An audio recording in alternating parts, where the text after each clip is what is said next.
দেখুন, আমরা সবাই জীবনে একটা জায়গায় এসে না আটকে যাই। কি করব, কোথা থেকে শুরু করব, এরকম প্রশ্ন প্রায় মনের মধ্যে আসে। আপনারও মনে যদি এরকম প্রশ্ন আসে তাহলে এই ভিডিওটা আপনার জন্য। নমস্কার, আমি সুজিত দত্ত। প্রিন্টিং বিজনেসের উপরে 20 বছরের অভিজ্ঞতা আমার। আর আমি এই 20 বছরে 5,000-এরও বেশি মানুষকে প্রিন্টিং সার্ভিস দিয়েছি। আর গত 5 বছরে 500-এরও বেশি মানুষকে হেল্প করেছি তাদের নিজস্ব বিজনেস সেট আপে। তো অনেকেই জব করছে কিন্তু মন থেকে না খুশি না চাকরিতে। আবার অনেকে বিজনেস করতে চায়, শুরু করতে চায়, কিন্তু বুঝতেই পারে না যে কি বিজনেস শুরু করব। আর একটা সত্যি কথা হচ্ছে, ইউটিউব খুললেই হাজারখানা বিজনেসের আইডিয়া, তাতে কনফিউশনেরও বেড়ে যাচ্ছে কোনটা করব কোনটা করব না। এই চিন্তাতে বেশিরভাগ মানুষ কিন্তু আজকে আটকে আছে। আমি আপনাকে আজ একটা সিম্পল কথা বলবো, সেটা হচ্ছে আপনার ভাবনাকে একটু ক্লিয়ার করে বোঝাতে চাইছি যে আপনি যদি লাইফে কোথাও ইনভেস্ট করতে চান, কোথায় ইনভেস্ট করবেন। ঠিক জায়গাটা হলো যে আপনি আপনার স্কিলে ইনভেস্ট করুন, যে ইনভেস্টমেন্টের রিটার্ন সবসময় অনেক বেশি পাবেন। ধরুন প্রিন্টিং বিজনেস একটা বিজনেস, আর এই বিজনেসটা কিন্তু কোনো গ্ল্যামারাস না, কিন্তু রিয়েল বিজনেস। আপনি ভাবুন প্রতিদিন কত জায়গায় প্রিন্টিং লাগে। প্রতিটা স্কুলে সার্টিফিকেট দরকার হয়, অফিসে আইডি কার্ড প্রয়োজন হয়, বিজনেসে ভিজিটিং কার্ড, দোকানে ক্যারি ব্যাগ, গিফটের দোকানে mug, T shirt, photo frame. মানে কাস্টমারকে কিন্তু খুঁজতে হয় না, কাস্টমার নিজে থেকেই চলে আসে যদি জানে কোথায় এটা হয়। আমি অনেক লোককে দেখেছি হঠাৎ মেশিন কিনে বিজনেস শুরু করে, আর তারপর কি হয়, 2 মাস 3 মাস 6 মাসের মধ্যে ব্যবসাও বন্ধ।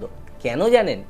কারণ তারা ইনভেস্ট করেছে কোথায়? মেশিনে, কিন্তু ইনভেস্ট করেনি কখনো সে নিজের লার্নিংয়ের ওপরে। এই জায়গাটাই কিন্তু গেম চেঞ্জ হতে পারে। আপনি যদি আগে শিখে নেন কোন প্রোডাক্ট সেল হয়, কিভাবে কস্টিং বের করতে হয়, কিভাবে কাস্টমার আনতে হয়, অনলাইন মার্কেটিং কিভাবে করতে হয়, তাহলে কিন্তু বিজনেসটা শুধু সারভাইভ করবে না, মানে টিকে থাকার মতো বিজনেস না, বিজনেসটা গ্রো করবে, কারণ আপনি জানেন অনেক কিছু। লার্নিং মানে শুধু মেশিন চালানো নয়, লার্নিং মানে হচ্ছে একটা সিস্টেমকে শেখা, একদম জিরো থেকে কিভাবে একটা ব্যবসাকে শুরু করে ধীরে ধীরে ইনকাম জেনারেট করতে হয়। অনেকেই আমায় এসে বলে, স্যার আমার কাছে না টাকা কম, আমি কি বিজনেস করতে পারবো? আমি বলি, টাকা দিয়ে বিজনেস শুরু হয় না, বিজনেস শুরু হয় একটা স্কিল থাকলে। যদি আপনার কাছে কোনো রকম স্কিল থাকে সেটা দিয়েই কিন্তু আপনি বিজনেস করতে পারেন। তার জন্য টাকা কম থাক বা বেশি থাক সেটা কিন্তু ম্যাটার করে না। আজ আপনি যদি একটা স্কিল শিখে নেন, আগামী 1 বছর 5 বছর এমনকি 10 বছরও সেই স্কিল কিন্তু আপনাকে ইনকাম দেবে।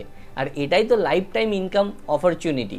দেখুন, আমরা আজকে অনেক জায়গায় টাকা খরচ করি, কখনো মোবাইল চেঞ্জ করি, কখনো শপিং করি, কখনো ঘুরতে যাই, কিন্তু যখনই শেখার কথা আসে তখনই আমরা 10 বার ভাবি যে ইনভেস্ট করব কি করব না। কিন্তু সত্যি হলো সবচেয়ে সেফ ইনভেস্টমেন্টই হচ্ছে লার্নিং। কারণ আপনি যা শিখবেন সেটাই তো আগামী দিনে, সেই শিক্ষা থেকেই তো আপনি টাকাটা ইনকাম করতে পারবেন। যদি ঠিকঠাকভাবে একটা প্রিন্টিং বিজনেস শিখে শুরু করা যায়, ছোট থেকেই শুরু হতে পারে। আপনি বিভিন্ন জায়গা থেকে অর্ডার পেতে পারবেন, কাস্টমাইজ প্রোডাক্ট তৈরি করতে পারবেন, লোকাল মার্কেটে অর্ডার তো প্রচুর পড়ে রয়েছে, অনলাইন অফলাইনেও আপনি অর্ডার পাবেন। এইভাবে ধীরে ধীরে কিন্তু একটা ছোট্ট বিজনেস শুরু করে সেটাই কিন্তু একদিন আপনার মেন বিজনেস হয়ে যেতে পারে। এটা আমি বলছি না যে এটা ওভারনাইট সাকসেস হবে, কিন্তু এটা গ্যারান্টেড যে আপনি ঠিকভাবে যদি শেখেন এবং অ্যাকশন নেন তাহলে ইনকাম আসবেই। আজকে একটা ডিসিশন আপনাকে নিতে হবে। আপনি কি শুধু আইডিয়া কালেক্ট করবেন, মানে বিভিন্ন ভিডিও দেখে আইডিয়াই খালি নিয়ে যাচ্ছেন, নাকি যে কোনো একটা স্কিল শিখে সেটা থেকে অ্যাকশন নেবেন এবং বিজনেস শুরু করবেন?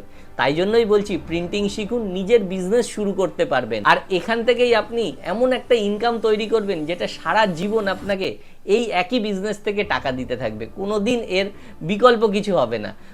এটাই ছিল আজকের টপিক, যে একটা প্রিন্টিং বিজনেস কিভাবে আপনি জিরো থেকে শুরু করবেন, কিভাবে ইনভেস্ট করবেন, কিরকম মাইন্ডসেট নিয়ে আপনি ব্যবসা শুরু করবেন, সব কিছু। যদি ভিডিও ভালো লাগে লাইক করবেন, মতামত থাকলে কমেন্ট করবেন। আর কোনো রকম যদি আপনি ভাবেন প্রিন্টিং বিজনেস থেকে নিজের কেরিয়ার তৈরি করবেন, তাহলে স্ক্রিনে দেওয়া নম্বরে আমাদের সঙ্গে যোগাযোগ করুন।